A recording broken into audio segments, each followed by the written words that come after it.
Hello साथीहरु, सर्वप्रथम हाम्रो च्यानलमा तपाईहरुलाई स्वागत गर्न चाहन्छु। अहिले जुन तपाईहरुले प्रिभ्यू भिडियो हेरिरहनु भएको छ, यस्तो किसिमको भिडियो चाहिँ टिकटकमा निकै नै ट्रेन्डिङमा रहेको छ। यदि तपाईहरु पनि यस्तो किसिमको भिडियो बनाएर आफ्नो टिकटकमा अपलोड गर्न चाहनुहुन्छ भने यो भिडियोलाई अन्तिमसम्म हेर्नु होला।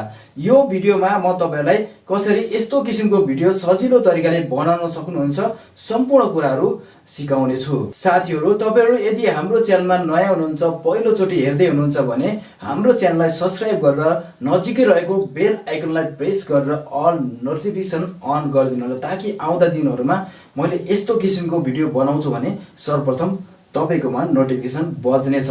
अब हामी ढिला नगरिकन भिडियो तर्फ जाउँ। यस्तो खालको भिडियो एडिटिङ चाहिँ हामी क्यापकट एप्लिकेसनबाट गर्न गइरहेका छौं। त्यसैले तपाईहरुको फोनमा क्यापकट एप्लिकेसन इन्स्टल गर्नु होला। त्यसपछि क्यापकटलाई ओपन गर्नु होला, न्यू प्रोजेक्टमा जानु होला, त्यसपछि एल्बममा प्रेस गर्नु होला। जहाँ तपाईहरुको फोटो रहेको छ त्यो फोल्डरलाई तपाईले जस्ट क्लिक गर्नु होला, त्यसपछि फोटोमा जानु होला। यसरी तपाईले 7 वटा फोटोलाई सिलेक्ट गरेर जस्ट एड बटनलाई प्रेस गरेर सम्पूर्ण फोटोहरुलाई एड गर्नुपर्ने हुन्छ। त्यसपछि तपाईले सम्पूर्ण फोटोहरुलाई रोटेट गरेर स्क्रिनमा फिट गर्नुपर्ने हुन्छ। त्यसको लागि तपाईले तल फर्मेट चेन्ज गर्नुपर्ने हुन्छ। त्यसको लागि स्लाइड बारमा तपाईले यो फर्मेटको अप्सन देख्न सक्नुहुन्छ। यहाँ गएर 16:9 लाई सिलेक्ट गर्नु होला। त्यसपछि सम्पूर्ण फोटोहरुलाई रोटेट गरेर स्क्रिनमा फिट गर्नु होला। मैले जसरी तपाईले पनि स्क्रिनमा रोटेट गरेर राम्रोसँग फिट गर्नु होला।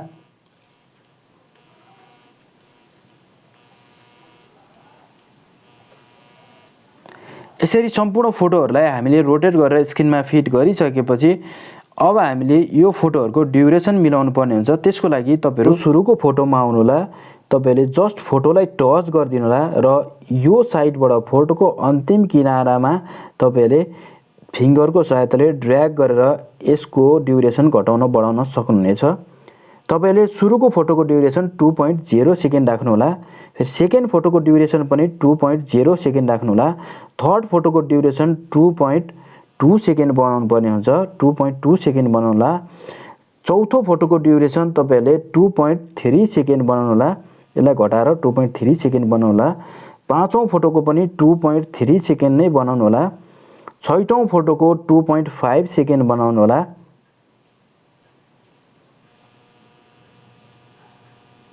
र अन्तिम फोटोको ड्युरेसन तपाईले 2.2 सेकेन्ड बनाउनु होला। सबै फोटोको ड्युरेसन मिलाइसकेपछि अब हामीले यसमा एनिमेसन एड गर्नुपर्ने हुन्छ। त्यसको लागि पहिलो फोटोलाई टच गर्नु होला। तपाईले यहाँ एनिमेसनको अप्सन देख्न सक्नुहुन्छ। यसलाई क्लिक गर्नु होला, कम्बोलाई क्लिक गर्नु होला। पहिलो फोटोलाई तपाईले बाइसेट टु एनिमेसन एड गर्नु होला। म तपाईलाई देखाउन गइरहेको थोरै राइट स्क्रल गर्नु भएपछि तपाईले यहाँ बाइसेट टु एनिमेसन भेट्न सक्नुहुन्छ। जस्ट यसलाई क्लिक गर्दिनु होला। त्यसपछि यहीँबाट तपाईले फोटोलाई सिलेक्ट गर्नु होला। फोटोलाई सिलेक्ट गरिसकेपछि अब सम्पूर्ण फोटोहरुलाई तपाईले पेन्डुलम टु एनिमेसन एप्लाई गर्दिनु होला। यहीँबाट तपाईले फोटो सिलेक्ट गर्न सक्नुहुनेछ ब्याक नगरिकन। यो तरिकाले तपाईले फोटो सिलेक्ट गर्दै सम्पूर्ण फोटोहरुलाई पेन्डुलम टु एनिमेसन एड गर्नु होला। त्यसपछि तपाईले यो टिक मार्कलाई एकचोटी टच गर्दिनु होला। त्यसपछि यहाँ एरो देख्नु भएको छ, यसलाई डबल टच गर्नु होला। यसरी डबल टच गर्नु भएपछि पूर्ण रूपमा ब्याक आउनु हुनेछ। अब हामीले यसमा इफेक्टलाई एड गर्नुपर्ने हुन्छ। यहाँ तपाईले इफेक्टको अप्सन देख्न सक्नुहुन्छ। यसलाई क्लिक गर्नु होला। त्यसपछि भिडियो इफेक्टलाई क्लिक गर्नु होला। यहाँबाट तपाईले मुडको सेक्सनमा जानु होला। मुडको सेक्सनमा गइसकेपछि यहाँ तपाईले मेटियोर इफेक्ट भेट्न सक्नुहुनेछ। यहाँ रहेको छ मेटियोर इफेक्ट। जस्ट यसलाई सिलेक्ट गर्नु होला र यहाँबाट तपाईले यो टिक मार्कलाई प्रेस गर्दिनु होला र इफेक्टलाई तपाईले फोटोभरि बनाउनु होला। त्यसपछि सम्पूर्ण फोटोमा लगाउनको लागि तल यहाँ तपाईले कपीको अप्सन भेट्न सक्नुहुन्छ। जस्ट यसलाई क्लिक गरेर कपी गर्दै जानु होला। यसरी कपी गरेर सम्पूर्ण फोटोहरुमा तपाईले मिलाउँदै साइज पनि यसको जुन ड्युरेसन छ यसलाई पनि तपाईले घटाउँदै बढाउँदै गर्नु होला।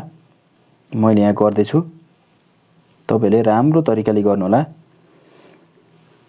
त्यसपछि जस्ट तपाईले यो ब्याक बटनलाई प्रेस गरेर ब्याक आउनु होला।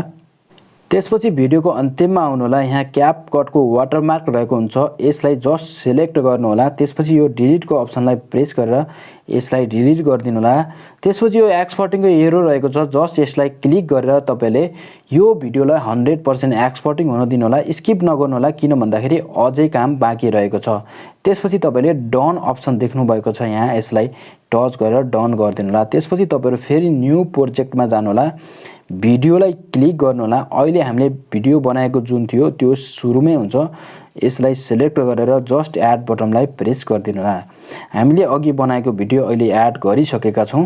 त्यसपछि तपाईले फर्म्याट चेन्ज गर्नु होला। त्यसको लागि तल स्लाइड बारलाई थोरै राइट स्क्रल गर्नु भएपछि फर्म्याटको अप्सन आउँछ, यसलाई तपाईले टिकटकको साइज 9:16 लाई सिलेक्ट गर्नु होला। त्यसपछि भिडियोलाई रोटेट गरेर स्क्रिनमा फिट गरिदिनु होला। तपाईले यो भिडियोमा अडियो एड गर्नुपर्ने हुन्छ, त्यसको लागि तपाईले यो एरोलाई दुईचोटी प्रेस गर्नु होला। यहाँ सिम्पली तपाईले एड अडियोको अप्सन आउने छ, यसलाई क्लिक गर्नु होला, एक्सट्र्याक्टमा जानु होला। त्यसपछि यहाँ माथि एल्बममा जानु होला, एल्बममा गएर डाउनलोडमा जानु होला। यो भिडियोलाई सिलेक्ट गर्नु होला र तपाईले इम्पोर्ट साउन्ड अन्लीलाई ओके गरिदिनु होला। यो भिडियोको लिंक म डिस्क्रिप्सनमा दिनेछु, त्यहाँबाट तपाईले डाउनलोड गरेर अडियोलाई मात्रै युज गर्न सक्नुहुन्छ। अहिले हाम्रो भिडियोमा अडियो आइसकेको छ। सिम्पली हामीले सबै अडियो बचाएर तपाईलाई सुनाउन सक्दैनौं, किन भन्दाखेरि कपिराइट इस्यु आउन सक्छ।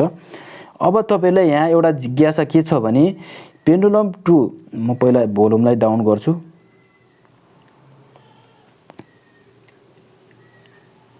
पेन्डुलम 1 र पेन्डुलम 2 एनिमेसनलाई कसरी साइडबाट जम्प गराउने भन्ने जिज्ञासा छ। त्यसको लागि यदि तपाईहरु पनि साइडबाट जम्प गराउन चाहनुहुन्छ भने यो भन्दा पहिलाको भिडियोमा मैले सिंगल फोटोलाई बनाएर देखाएको छु, त्यहाँबाट तपाईहरुले हेरेर बनाउन सक्नुहुन्छ।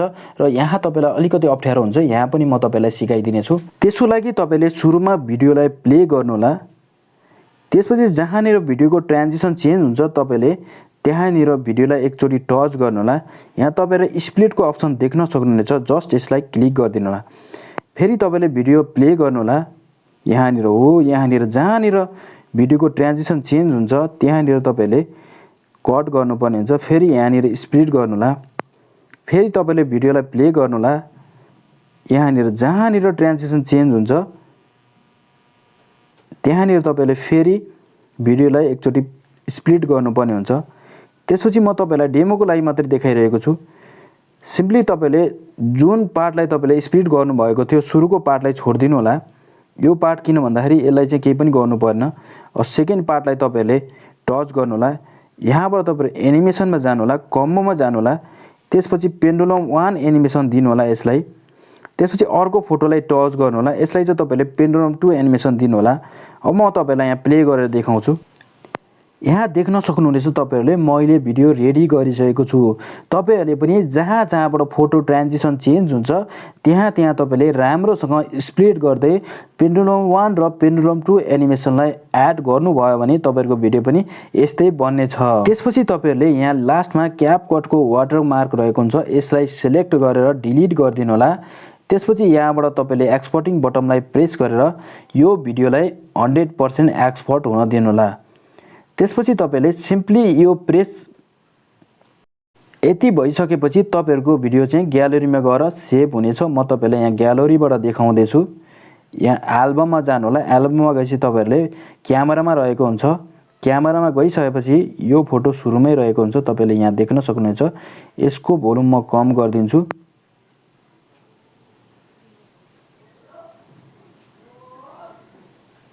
साथीहरु, मैले जानेको कुरा तपाईलाई सिकाउने प्रयास गरे। आजको भिडियो तपाईलाई कस्तो लाग्यो? यदि तपाईलाई मन परेको छ भने साथीहरुलाई पनि शेयर गरिदिनु होला। र अहिलेसम्म हाम्रो च्यानलमा तपाईहरु सब्स्क्राइब गर्नु भएको छैन, च्यानल सब्स्क्राइब गरिदिनु र यो भिडियो कस्तो लाग्यो कमेन्ट सेक्सनमा कमेन्ट पनि राख्दिनु होला। र आगामी दिनमा कस्तो किसिमको भिडियो चाहनुहुन्छ त्यो पनि कमेन्ट बक्समा राख्दिनु होला। यति भन्दै नेक्स्ट टाइम अर्को भिडियो ल्याउने बाचाका साथ अहिलेलाई बाइ बाइ।